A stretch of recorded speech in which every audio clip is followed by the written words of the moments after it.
They have become the face of the most helpless victims of the oil spill. Birds covered in dark goo, clearly under stress and in need of care. This rehab center just outside of New Orleans is helping to clean and nurse some of them back to health, with hopes that they can be released. You could see the heavy oil ones are really oiled. So it's taking about an hour to wash each pelican, and we have to pre-treat them with a light vegetable oil that helps loosen up the crude oil. Then they get washed with Dawn detergent, and it's a intense process.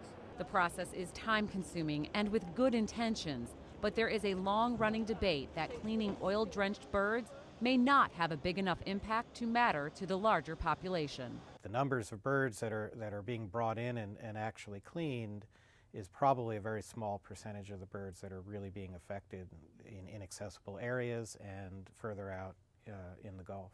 After these birds are cleaned, they'll be kept for about a week before being released far enough away where rescuers hope they won't return and get soaked in oil again.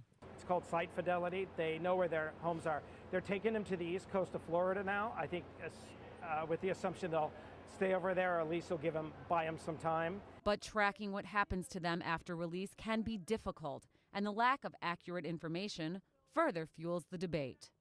Well, there isn't a lot of data, and some of the reports are conflicting. In some of the studies, the birds survive very well, and in others, they found that even birds that are cleaned and released don't survive.